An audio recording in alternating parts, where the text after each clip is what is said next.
This is the North Carolina Rabbit Hole. I'm Jeremy Markovich, and let me just start today with a post from Bart Smith on Blue Sky, who told me, quote, "The Biscuit World website looks very much like it was ripped off from Biscuitville." All right, let me set the scene here. My last stop before I got to North Carolina was, back in West Virginia. It was 3.5 years at a TV station there where I was working. My family has some deep roots in the Clarksburg area up there, and part of the local food lore in West Virginia, other than the pepperoni rolls, which are, they're so good, was Tudor's Biscuit World. That is a regional breakfast chain that's kind of often paired with a Geno's pizza. That's a lot like the Pizza Hut combination with Taco Bell. It was born in 1980. Tudor's was not far from the state capitol in my old apartment there. It now has 74 locations. Some of the biscuits at Tudor's are named for the original customers. So when you walk up to the counter and you say, "Hey, give me a Ron," they will give you a delicious biscuit. They also have a Dottie, a Tootie, a Politician, Thundering Herd. There's a bunch of different things you can get there.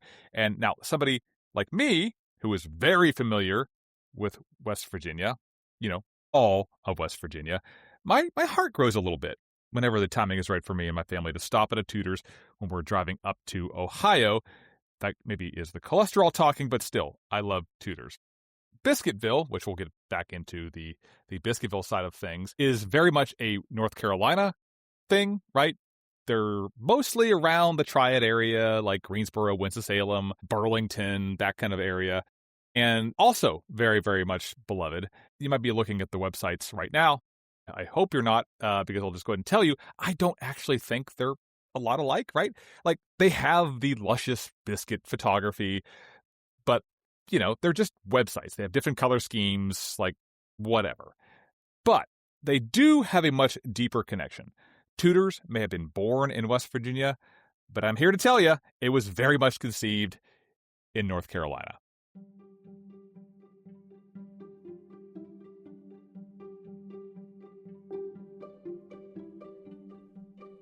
Now, I have known this for a while. I have known this since 2016, about 10 years ago, because there was an Eater article at the time that is entitled, and I agree with this, "Tudor's Biscuit World is the best thing about West Virginia." And it goes on to say, quote, "For years, William and May Tudor, the husband and wife, would stop at a quaint mom-and-pop shop near Mount Airy, North Carolina, on their way from their home in Greensboro to wild and wonderful West Virginia, where they would frequently travel to. The quaint mom-and-pop specialized in country ham biscuits on which the Tudors would feast. And then after several years, they realized this, mom and pop place was onto something. And in 1975, about 20 years after the story begins, they decided to nick it for themselves." That is some foreshadowing, right? This is like when you're watching a movie and there's like this world famous musician that walks past, like a music store window as a kid. They see a guitar and they're like, maybe someday, right? It's like that, except for biscuits. So, okay, who are the Tudors? Bill Tudor was born way down deep in the coal fields of McDowell County, West Virginia. This is sort of, if you ever read their Glass Castle, if you have watched or read Rocket Boys by Homer Hickam, it's that area right there. Bill went on to serve as a private in the Army during World War II. Then he moved to Charleston, became a soap salesman. He married his wife May in 1955, and then, like a lot of West Virginians do, they decamped for North Carolina. They moved to Greensboro in 1961. They built this house in the Rolling Roads neighborhood, and Bill at first goes back to what he knows, right? He becomes a soap salesman for Jergens, and then he goes on to land at a small chain of restaurants called Pizzaville. And there he became the manager, he became like this idea guy, and he very faithfully started making biscuits. Again, from Eater, quote, "He approached the Pizzaville leadership and suggested they might double their sales if they had a breakfast option, and he believed it ought to be biscuit sandwiches. Soon after, there was Biscuitville." This is the reason why you don't see Pizzavilles anymore, because they all became Biscuitvilles. The whole idea was they were making pizza, the pizza was pretty good, but then they started making biscuits, and the biscuit sales just dwarfed the pizza sales. And by the way, this is at a time when pizza was sort of new and novel. This is like the 1970s. Pizza Hut was starting to make waves, but pizza was not this thing that we know of today. Biscuit, though, do a biscuit in the South. People know what that is. And it was a big hit. And that is why all of the Biscuitvilles took over all of the Pizzavilles, and that has grown to what they know today. Maurice Jennings, that is the guy, if you're wondering, who is the founder of Biscuitville, Pizzaville, and is the one credited with, like, seeing all this, right? So all of that is part of the official lore of Biscuitville. As for Bill and May Tudor, the timeline kind of gets a little bit fuzzy at this point. Tudor at one point was making biscuits for Arby's. He eventually bought the Country Kitchen in Greensboro, which, you're not going to believe this, specialized in biscuit sandwiches. And then in 1980, the Tudors sold their home and moved back up to the Charleston area. That's close to where May had grown up, and her parents still lived up there. They thought that West Virginia's capital city was just primed for a really good breakfast restaurant. And, people up there not really making a big deal about biscuits. They saw an opportunity. Obviously, they knew biscuits. And according to the Tudor son, Lewis, who gave an interview back in 2002, it just took right off. It was the perfect timing. And this eventually became a family affair. The Tudor kids, both of them got involved in the family business. Both of them, by the way, college graduates from here in North Carolina. John went to East Carolina. Lewis went to UNC Chapel Hill. Both were very, very highly regarded swimmers at those institutions, and they later went on to run biscuit rolls themselves, as did May Tudor. Bill Tudor did not really live long enough to see the fruits of his labor. He died in 1986, just 6 years after the first Tudor's Biscuit World opened. I tried to get in touch with John Tudor. John Tudor is the last living son of the Tudors, and could not get in touch with him. But if I had to guess, I'm very curious as to why they would move from North Carolina back to West Virginia. From my time in West Virginia, usually that happens so that, later the kids can be closer to family, or there's a sick parent, that sort of a thing. Generally, though, the numbers show that North Carolina imports West Virginians, not the other way around. Although I'm going to go on a quick side note here. This is not the first time that somebody moved away from North Carolina to have a big impact in West Virginia. Robert C. Byrd, remember that guy? Longest serving senator in United States history. Born in North Wilkesboro, but he was actually shipped out to southern West Virginia before his first birthday. That is not long after his mother died during the 1918 flu pandemic. Byrd's legacy still visible today in Congress and in his home state, because if you drive through West Virginia, literally dozens of things are named after him. Now, I would make the argument that Tudor's Biscuit World is just about as visible as Robert T. Byrd stuff in West Virginia, right? You can find them in small towns and next to highway exits across the state. And you're at least curious, right, if you're driving through. You have seen this now. And if you have not seen it, next time you drive through West Virginia for any reason, you'll notice them. They pop up like dandelions across the state. All right, so if Tudor's and Biscuitville can both trace themselves back to Bill and May Tudor, are they really the same restaurant in disguise, like kind of like a Hardee's Carl's Jr. situation? Now, there are similarities. They both close at 2 p.m. They're regional empires about the same size, about 70 Tudor's locations, about 80 Biscuitvilles. They both have, this is not a big surprise here, secret biscuit recipes, and both of them try to keep at least part of their business in their own separate families. But past that, they don't actually overlap that much. They obviously have different owners. Tudor's does not actually run any of its own restaurants. They franchise each and every one individually.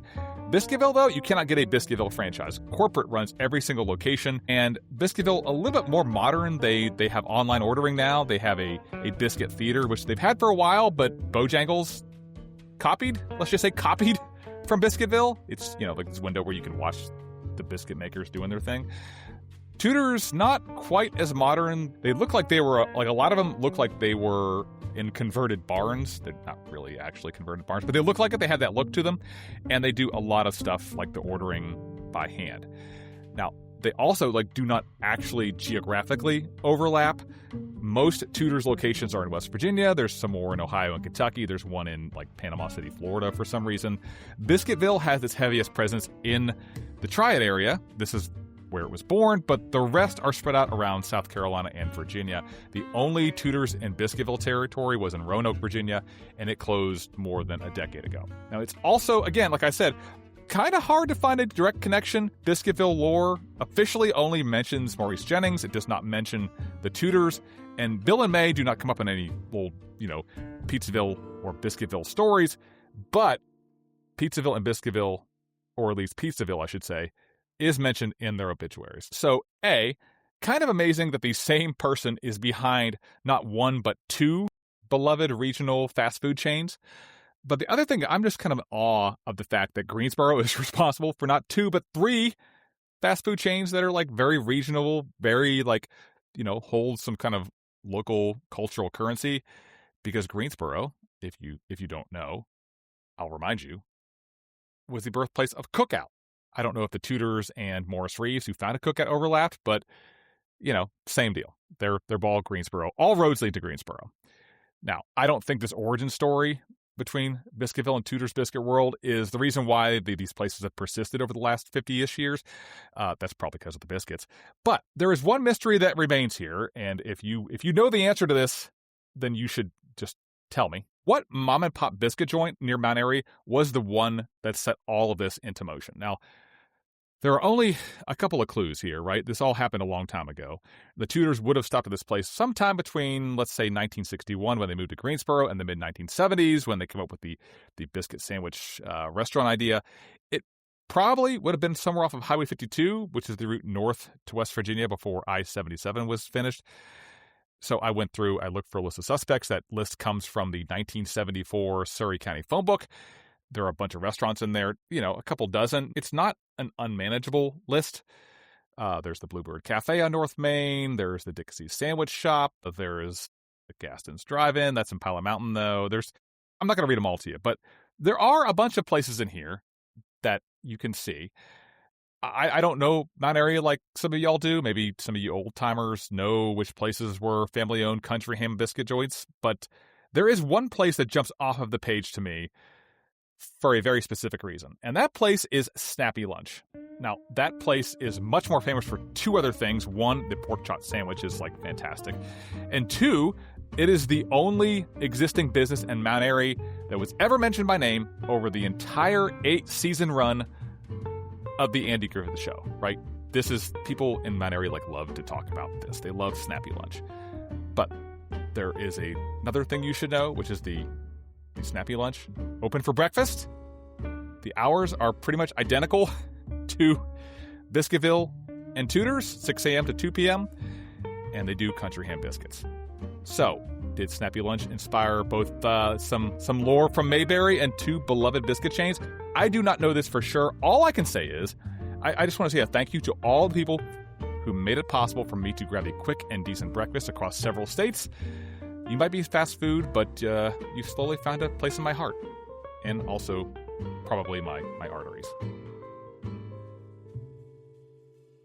So, that is this week's story, which was originally a newsletter from the North Carolina Rabbit Hole. You can sign up for free at ncrabbithole.com. If you already are signed up and you would like to support stuff like this, stuff like all the reporting that I do about North Carolina, you can go to ncrabbithole.com/upgrade, and whatever you can give, whatever you can contribute, that helps. That helps a lot. So I appreciate that, and I appreciate you for listening. I'm Jeremy Markovich. This has been the North Carolina Rabbit Hole, and I will see you next time.